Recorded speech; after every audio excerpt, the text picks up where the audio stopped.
ಅಂತೂ ಖುಷಿಗೆ ಮುಡಿ ತೆಗೆಸೋ ಶಾಸ್ತ್ರ ಕೂಡ ಮುಗೀತು. ಹಾಯ್ ಹಲೋ, ಇದು ಶುಕ್ರವಾರದ ವಿಡಿಯೋ. ನಾನು ಬೆಳಗ್ಗೆನೇ ಫ್ರೆಶ್ ಅಪ್ ಆಗಿ ಪೂಜೆ ಎಲ್ಲ ಮುಗಿಸ್ಕೊಳ್ಳೋಷ್ಟರೊಳಗೆ ಸುಮಾರು ಒಂದು 5 ಗಂಟೆ ಆಗಿತ್ತು. ಬೆಳಗ್ಗೆನೇ ಎದ್ದು ಪೂಜೆ ಎಲ್ಲ ಮುಗಿಸ್ಕೊಬಿಟ್ಟೆ, ಯಾಕಂದರೆ ಆಮೇಲೆ ಬೇರೆ ಕೆಲಸ ಎಲ್ಲ ಮಾಡ್ಕೊಳ್ಳೋದಕ್ಕೆ ತುಂಬ ಸುಲಭ ಆಗುತ್ತೆ ಅಂದ್ಬಿಟ್ಟು. ಸೊ ಪೂಜೆ ಎಲ್ಲ ಮುಗಿದ್ಮೇಲೆ ಅಲ್ಲಿಗೆ ತೊಗೊಂಡೋಗೋದಕ್ಕೆ ಅಂತ ಪುಳಿಯೋಗರೆನ ರೆಡಿ ಮಾಡ್ಕೊಂಡಿದ್ವು. ಹಾಗೆ ಸ್ವಲ್ಪ ಕೇಸರಿಬಾತ್ ಕೂಡ ಮಾಡ್ಕೊಳ್ಳೋಣ ಅಂತ ಕೇಸರಿಬಾತ್ ಕೂಡ ಮಾಡ್ಕೊಂಡಿದ್ವು. ಆಮೇಲೆ ಆಂಟಿ ಮತ್ತು ಅಕ್ಕ ಕೂಡ ಬಂದರು. ಸೊ ಎಲ್ಲರೂ ಕೂಡ ಹೊರಟಿ ದೇವಸ್ಥಾನ ಹತ್ರ ಹೋಗ್ತಾಯಿದ್ವು. ತುಂಬಾ ಬಿಸಿಲಿತ್ತು. ಎಲ್ಲರೂ ಕೂಡ ನಮ್ಮದೇ ಇನ್ನೊಂದು ದೊಡ್ಡ ಆಟೋದಲ್ಲಿ ಹೋಗ್ತಾಯಿದ್ವು. ಹಾಗೆ ಹೋಗ್ತಾ ದಾವಸ್ಪೇಟೆ ಹತ್ರ ಪೂಜೆ ಸಾಮಾನೆಲ್ಲ ತೊಗೋಬೇಕು ಅಂದ್ಬಿಟ್ಟು ನಿಲ್ಲಿಸಿದ್ರು. ಸೊ ತುಂಬ ಬಿಸಿಲಿದ್ದಿದ್ದರಿಂದ ನಾವೆಲ್ಲರೂ ಐಸ್ ಕ್ರೀಮ್ ತರಿಸ್ಕೊಂಡು ಹಾಗೆ ಜ್ಯೂಸ್ ಎಲ್ಲ ತಂದುಕೊಟ್ಟಿದ್ರು. ಸೊ ಬಿಸಿಲಲ್ಲಿ ತಣ್ಣಗೆ ಐಸ್ ಕ್ರೀಮ್ ತಿಂದ್ಕೊಂಡು ಹಾಗೆ ಜ್ಯೂಸ್ ಕುಡ್ಕೊಂಡು ದೇವಸ್ಥಾನ ಹತ್ರ ಕೂಡ ಹೋದ್ವು. ದೇವಸ್ಥಾನ ಹತ್ರ ಹೋಗಿದ ತಕ್ಷಣ ಲೇಟ್ ಮಾಡ್ದಲೇ ಮುಡಿ ಕೊಡೋ ಶಾಸ್ತ್ರನ ಸ್ಟಾರ್ಟ್ ಮಾಡಿದ್ರು. ಸೊ ಅಲ್ಲಿ ಮುಡಿ ತೆಗಿಯೋರು ಕೂಡ ನಾವು ಹೋಗಿದ ತಕ್ಷಣ ಬಂದರು. ಖುಷಿ ಅಂತೂ ತುಂಬಾ ಹಠ ಮಾಡ್ತಾಯಿದ್ದ, ನಮಗಂತೂ ನೋಡೋಕ್ಕೆ ಆಗ್ತಾಯಿರಲಿಲ್ಲ. ಆದರೆ ಖುಷಿಗೆ ಹೋಲಿಸ್ಕೊಂಡ್ರೆ ಚಿನ್ನಮ್ಮ ಇನ್ನೂ ಜಾಸ್ತಿನೇ ಹಠ ಮಾಡಿದ್ದ.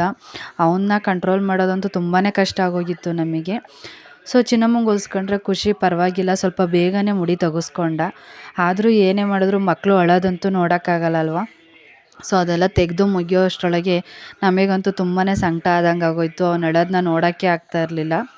ಹಾಗೋ ಹೀಗೋ ಮಾಡಿ ಅವ್ರ ತಾತ ಮತ್ತು ನಮ್ಮ ಯಜಮಾನ್ರು ಇಬ್ಬರು ಹಿಡ್ಕೊಂಡು ಮುಡಿ ತೆಗೆಸೋ ಶಾಸ್ತ್ರ ಕೂಡ ಮುಗಿಸ್ಕೊಂಡ್ವು. ಆಮೇಲೆ ಮುಡಿ ತೆಗೆದವರಿಗೆ ದಕ್ಷಿಣೆ ಕೊಡೋ ಶಾಸ್ತ್ರ ಕೂಡ ಮುಗಿಸಿ ಆಮೇಲೆ ಖುಷಿಗೆ ಸ್ನಾನ ಮಾಡಿಸೋದಕ್ಕೆ ಅಂತ ಹೋದ್ವು. ದೇವಸ್ಥಾನದಲ್ಲಿ ಪೂಜೆ ಮಾಡ್ಕೊಳ್ಳೋರು ಕೂಡ ನಮ್ಮ ರಿಲೇಟಿವೇ. ಹಾಗಾಗಿ ಅವ್ರ ಹತ್ರನೇ ಬಿಸಿನೀರು ಇಸ್ಕೊಂಡು ಅಲ್ಲೇ ಖುಷಿಗೆ ಸ್ನಾನ ಕೂಡ ಮುಗಿಸ್ತು. ಸೊ ಸ್ನಾನ ಎಲ್ಲ ಮುಗಿಸ್ಕೊಂಡು ಕರ್ಕೊಂಬಂದು ಅವನು ಏನು ಮಾಡಿದ್ರು ಸಮಾಧಾನನೇ ಆಗ್ತಾಯಿರಲಿಲ್ಲ. ತುಂಬಾ ಹಠ ಮಾಡ್ತಾಯಿದ್ದ, ತುಂಬ ಅಳ್ತಾಯಿದ್ದ, ಯಾರ ಹತ್ರನೂ. ಸೊ ಅದಕ್ಕೆ ಬೇಗ ರೆಡಿ ಮಾಡಿ ಅವ್ರ ತಾತನ ಕೈ ಕೊಟ್ಬಿಟ್ಟೆ. ಅವ್ರ ತಾತ ಸ್ವಲ್ಪ ಎತ್ಕೊಂಡು ಓಡಾಡಿ ಸಮಾಧಾನ ಮಾಡಿದ್ರು. ಆಮೇಲೆ ಸ್ವಲ್ಪ ಸಮಾಧಾನ ಆದ. ಪೂಜೆ ಕೂಡ ಸ್ಟಾರ್ಟ್ ಆಯಿತು. ದೇವರಿಗೆ ಈ ರೀತಿ ಅಲಂಕಾರ ಮಾಡಿ ಪೂಜೆ ಕೂಡ ಸ್ಟಾರ್ಟ್ ಮಾಡಿದ್ರು. ನಾವು ಪೂಜೆ ಎಲ್ಲ ಮುಗಿಸ್ಕೊಂಡ್ವು. ಪೂಜೆನೂ ಕೂಡ ತುಂಬಾ ಚೆನ್ನಾಗಿ ಮುಗೀತು. ಸೊ ಪೂಜೆ ಎಲ್ಲ ಮುಗಿಸ್ಕೊಂಡ್ಮೇಲೆ ಖುಷಿನ ಅವ್ರ ತಾತ ದೇವರ ಪಾದದ ಹತ್ರ ಮುಟ್ಟಿಸಿ ಹಾಗೆ ನಮಸ್ಕಾರ ಮಾಡಿಕೊಂಡು ಕರ್ಕೊಂಬಂದರು. ಸೊ ಅಲ್ಲಿ ಪೂಜೆ ಎಲ್ಲ ಮುಗಿಸ್ಕೊಂಡ್ಮೇಲೆ ಎಲ್ಲರೂ ಕೂಡ ಅಲ್ಲೇ ಸ್ವಲ್ಪ ಹೊತ್ತು ಕೂತಿದ್ದು. ಮತ್ತೆ ಅಲ್ಲಿ ಇನ್ನೊಂದು ಮಹಾಲಕ್ಷ್ಮಿ ಮಾರಮ್ಮ ಅಂತ ಮತ್ತೆ ಇನ್ನೊಂದು ದೇವರಿದೆ. ಸೊ ಎಲ್ಲರೂ ಅಲ್ಲೂ ಕೂಡ ಹೋಗಿ ಅಲ್ಲಿ ಕೂಡ ಪೂಜೆ ಎಲ್ಲ ಮುಗಿಸ್ಕೊಂಡ್ವು.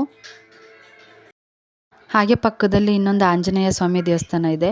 ಅಲ್ಲಿ ಕೂಡ ಹೋಗಿ ಕೈ ಮುಕ್ಕೊಂಡು ಹಾಗೆ ಅಲ್ಲಿ ತುಂಬಾ ಚೆನ್ನಾಗಿದೆ ಜಾಗ.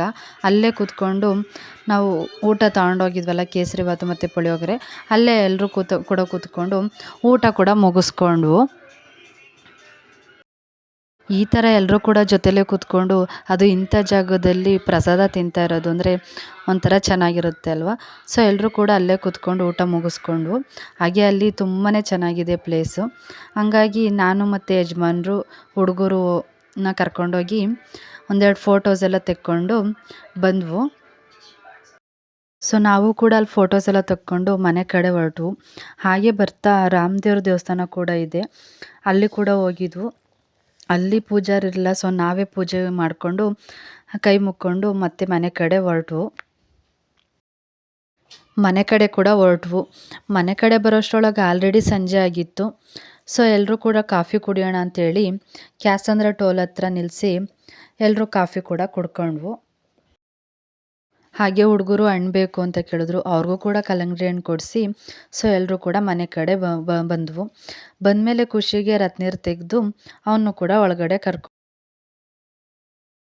ಆಮೇಲೆ ಸಂಜೆಗೆ ಒಂದು 9 ಜನ ಮುತ್ತೈದೆಯರಿಗೆ ಅರಿಶಿನ ಕುಂಕುಮ ಕೊಡೋಣ ಅಂತ ಹೇಳ್ಬಿಟ್ಟು ನಾವು ಎಲ್ಲ ಫ್ರೆಶ್ ಅಪ್ ಆಗಿ ಸೊ ಕುಂಕುಮ ಕೊಡೋದಕ್ಕೂ ಕೂಡ ಎಲ್ಲ ರೆಡಿ ಮಾಡ್ಕೊಂಡೆ. ಈ ವಿಡಿಯೋ ಇಷ್ಟ ಆಗಿದ್ರೆ ಒಂದು ಫಾಲೋ ಮಾಡ್ಕೊಂಡು ಲೈಕ್ ಕೊಟ್ಕೊಳ್ಳೋದನ್ನ ಮರಿಬೇಡಿ. Thank you so much.